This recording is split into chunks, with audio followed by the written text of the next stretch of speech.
O processo de build faz parte do ciclo de desenvolvimento da aplicação. Por isso, a aplicação não termina quando é executada e fazemos os testes. Tem que haver, depois disso, uma implementação da aplicação nos servidores de produção. Então, vamos ver agora algumas melhorias que incorpora o GeneXus 16 no processo de build e depois no processo de colocação em produção.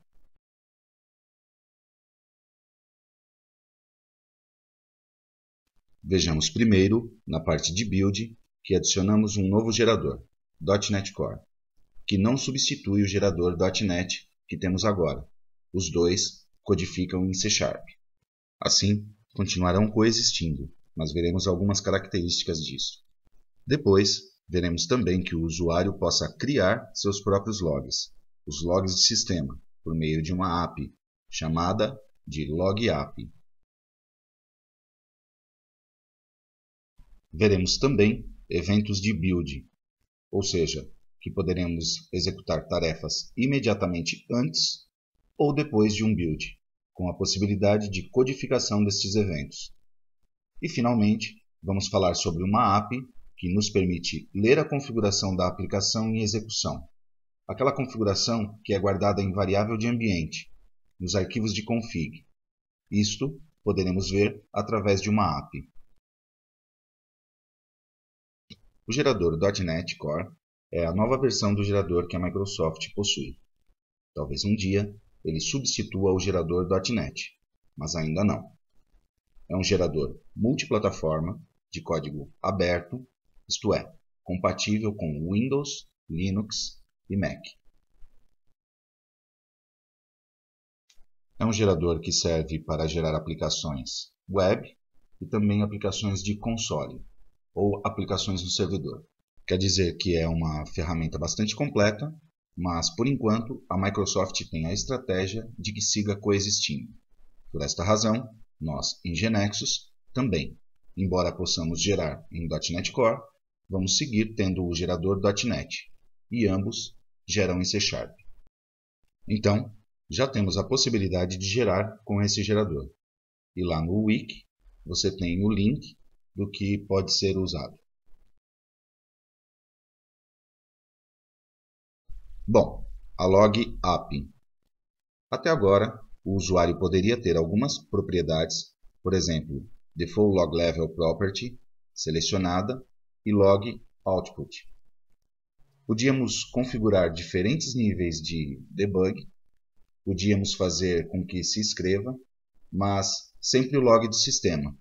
Agora, com esta API, poderemos incluir nossas próprias mensagens de erro, para que elas sejam incluídas no log do sistema, nos diferentes arquivos do log do sistema. Inclusive, podemos categorizar essas mensagens de erro de diferentes tipos. Podemos criar nossas mensagens e catalogá-las como mensagens fatais, ou error, warning, ou info, ou debug, e elas estarão com essa categoria dentro do arquivo de log do sistema. No caso do .NET, é client.log, e no caso do Java, elas são guardadas nos vários arquivos de log que o Tomcat possui, que divide os logs em vários arquivos. Assim, poderemos, a partir de nossa aplicação, gerar entradas de log, e poderemos vê-las no log de sistema. E isto é válido não somente para a web, mas também para a SD. No caso do Android, temos a ferramenta Logcat, que nos permite ver os logs e, inclusive, se pode invocar a partir do Android Monitor. E no caso em que estamos gerando iOS, podemos vê-lo no console do debug do compilador de Xcode. Muito bem, temos a possibilidade com o GeneXus 16 de fazer algumas pequenas tarefas antes ou depois do build. Sempre acontecia que muitas vezes precisávamos copiar alguns arquivos, ou limpar um diretório, ou realizar algumas tarefas simples que queríamos que fossem feitas antes de fazer o build ou imediatamente depois disso. Agora, podemos fazer isso usando Build Events. Para isso, usamos o menu Build e os Build Events. E então, teremos um menu onde já há codificadas algumas macros que nos permitirá fazer algumas operações básicas como, por exemplo, copiar arquivos ou limpar um diretório e etc. Então, já estão disponíveis a partir daqui. Bom, outra coisa que incorporamos na versão 16 é uma API que nos permite ver a configuração que está sendo usada na execução da aplicação. Essa configuração normalmente é mantida nos arquivos webconfig, ou client.cfg, ou cloud-service-config, e é gerada pelo Gnexus. Mas, para alguns servidores ou para algumas aplicações, nós costumávamos fazer algo manual com esses arquivos, e executamos com uma de nossas versões desses arquivos. Mas depois que estava executando, não sabíamos exatamente quais eram os valores que estavam sendo tomados. Tínhamos que olhar o arquivo novamente para saber o que estava executando.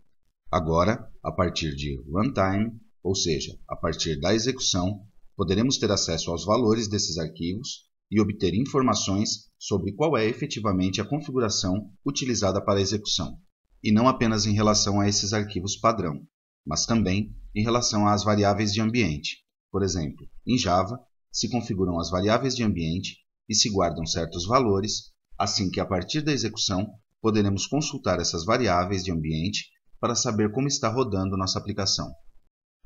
Inclusive, também é possível usar outros tipos de arquivos e incluir chamadas à API, que basicamente possui dois métodos, o hasValue e o getValue, que nos permitem ver se determinado parâmetro de configuração foi definido com o hasValue, e depois, com o getValue, obter o valor que esse parâmetro possui nos arquivos ou nas variáveis de ambiente.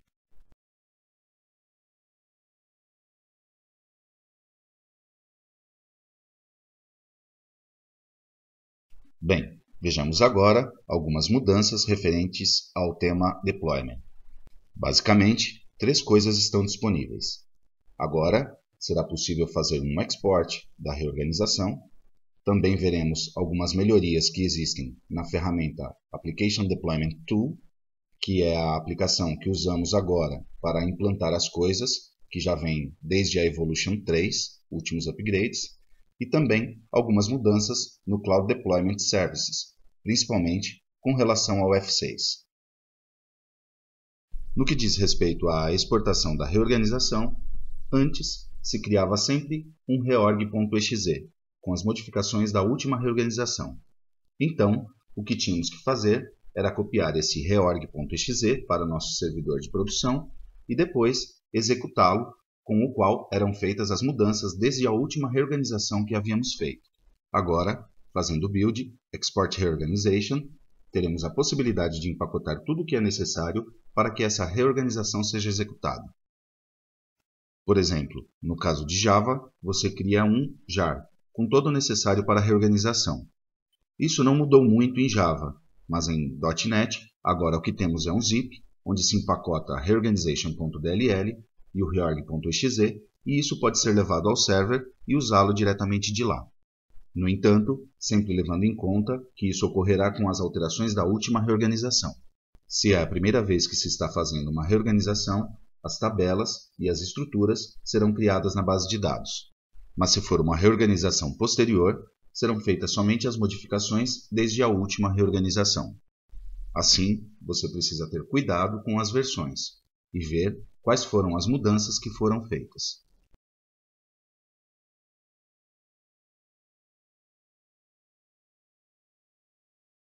Está implementado a tarefa do MS Build para Export Reorganization?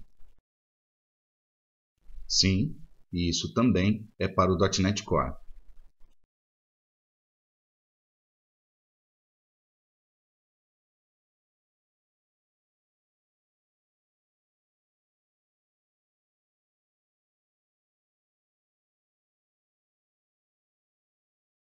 Com relação ao pacote no caso do .NET, vão todas as pastas na reorganização? Apenas o bin ou os fontes e tudo isso?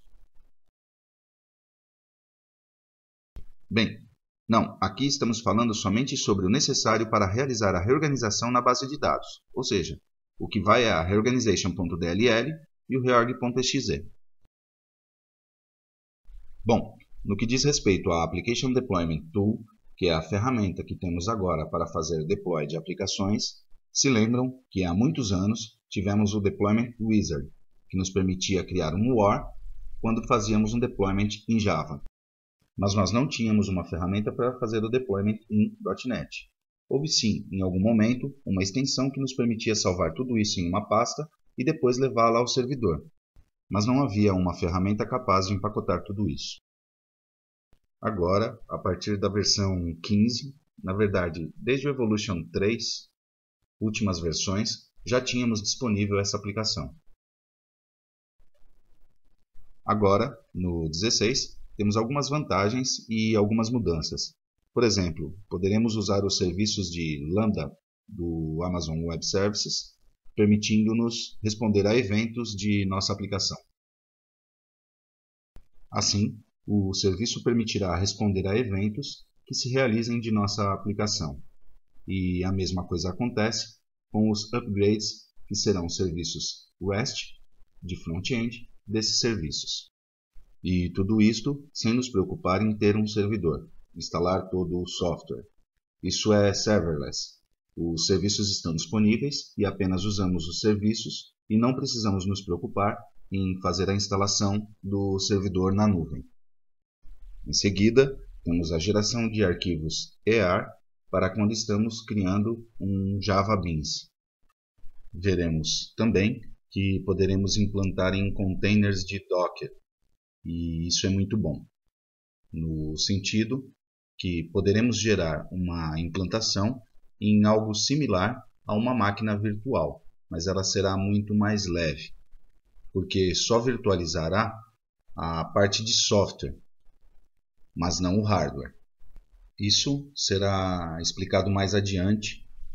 As duas últimas partes estão em um vídeo, incluindo uma demonstração com o uso de Dockers e fazendo a implantação de Docker e vendo como se executa. E por último, o Deployment Unit Object, que nos permite agrupar implantações em um novo objeto chamado Deployment Unit. Muitas vezes acontecia que quando se queria fazer um deployment, se desejava fazer isso para uma determinada parte da aplicação, por exemplo, apenas os serviços ou somente a parte web, mas não tínhamos uma maneira de salvar isso para usá-lo mais tarde. Agora temos disponível o Deployment Unit, que é um objeto que nos permite arrastar os objetos main e todos os objetos que desejamos incluir nessa implantação específica, e em seguida poderemos fazer a implantação apenas disso. Assim, poderemos agrupar em diferentes Deployment Unit as diferentes partes da aplicação, para que fiquem mais ordenadas as implantações e poder utilizá-las posteriormente. Bom, o que seriam os serviços de AWS Lambda, Amazon Web Services Lambda? Nossa aplicação, quando está no servidor, deve sempre responder a determinados requisitos de clientes. Por exemplo, que quer atualizar um valor, ou deseja solicitar um dado, ou um sensor está enviando informações ao servidor e quer que os dados sejam salvos. Quer dizer, há muitos eventos produzidos em nossa aplicação no nível do servidor, que a aplicação deve responder a esses eventos. Até agora, tínhamos que nos preocupar em responder a esses eventos e gerenciar o servidor. Ou seja, se o número de acessos simultâneos de muitos clientes à aplicação subia, teríamos que fornecer e adequar o escalonamento do servidor. E também teríamos que nos preocupar com tudo o que colocávamos nesse servidor. Levar em conta se havia patches, upgrades ou qualquer outra coisa. Nós tínhamos que nos preocupar. Agora, com os serviços Lambda, temos a possibilidade de escrever um determinado código e o Lambda ficará encarregado, sempre que houver um evento, de executar o código que inserimos para responder a esses eventos, sem a necessidade de nos preocuparmos em monitorar o serviço ou fazer o dimensionamento. Assim, O mesmo serviço Lambda executa o código que coloquemos. Esse código pode ser aplicações móveis, aplicações IoT ou aplicações web. Pode até ser alguns eventos próprios do servidor. Por exemplo, algo que seja schedulado e tenha que ser executado. Quero dizer, todos esses eventos são respondidos pelo Amazon Lambda, de acordo com os requisitos que se tenha, e executa nosso código. Outra coisa importante é que, na verdade, só vai ser cobrado, em vez de cobrar pelo servidor, porque quando instalamos um servidor, por exemplo, um Platform as a Service, e colocamos todos os softwares, nos cobram um valor fixo para ter tudo isso disponível.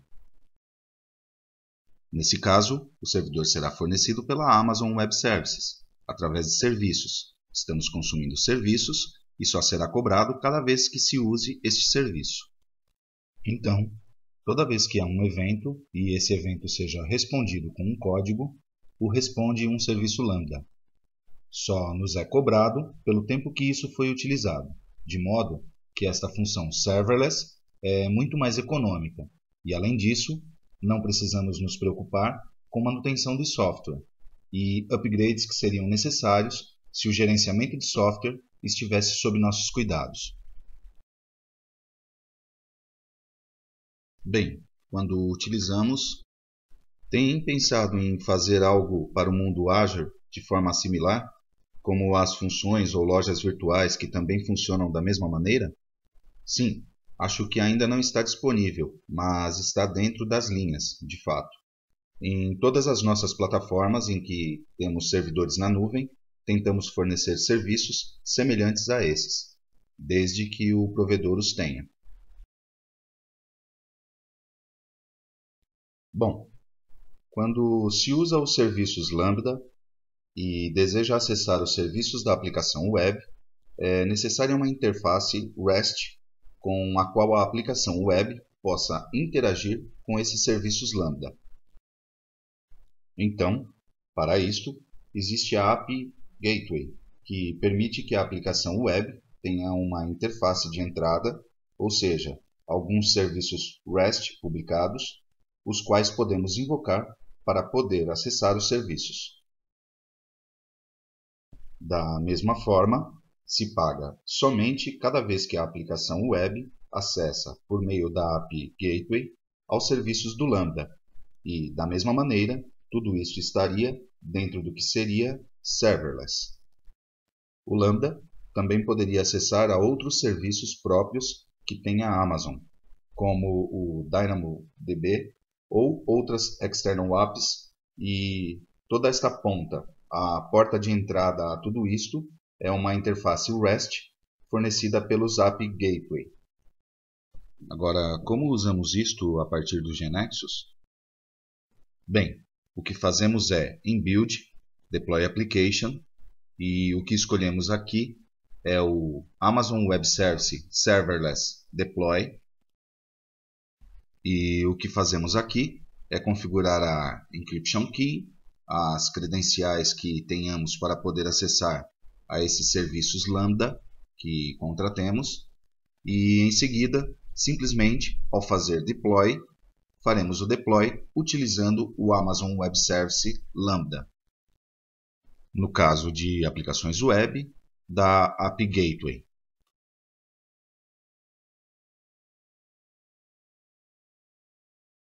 Muito bem. Se temos nossa aplicação Java, é um arquivo do tipo JavaBeans. O que tínhamos antes era um wizard para gerar o Enterprise Application Archive, um EAR, onde se abria um wizard especial para isso quando estivéssemos em Deployment Java.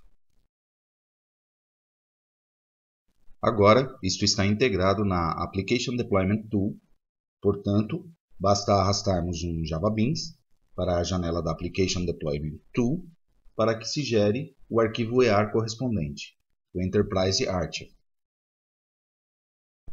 Esse arquivo criado terá a application web, os servlets, todo o conteúdo estático, todos os jar, tudo o que é necessário para que fiquem funcionando este arquivo, este JavaBeans que arrastamos para a Deployment Tool.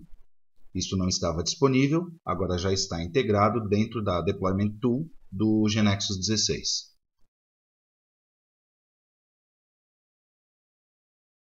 Bom, mais uma mudança.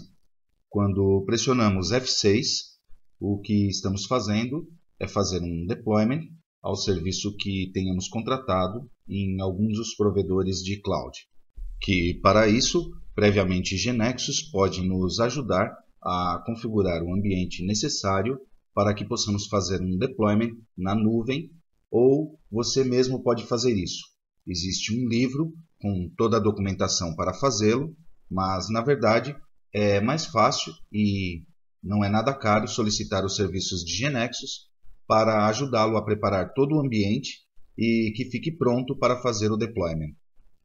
Então, quando pressionamos o F6, a primeira coisa que será solicitada é as credenciais de GeneXus Account, para ter as permissões necessárias para fazer o deployment para a nuvem, para qualquer uma das plataformas e, em seguida, nesta caixa de diálogo, você vai escolher qual é o target, qual é o environment que estão implantando e qual é o serviço na nuvem que está preparado. E aqui você obterá os nomes dos serviços, ou o pacote e as configurações que já foram configurados pelo GeneXus para você. Ou, se não houver nenhum, terá a possibilidade de fazer uma implantação no Sandbox para testar. Isso é o que faz com o F6. O F5 nos permitiria fazer várias execuções como até agora, mas quando você clica em F6, seria colocar em produção e um upload automático aos servidores de alguma das plataformas de cloud.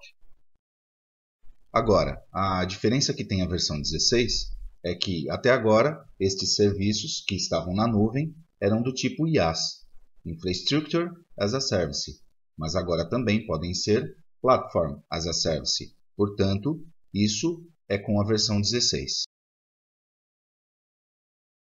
Bom, o que vem agora é algo muito interessante e que é fazer um deployment em Docker Container.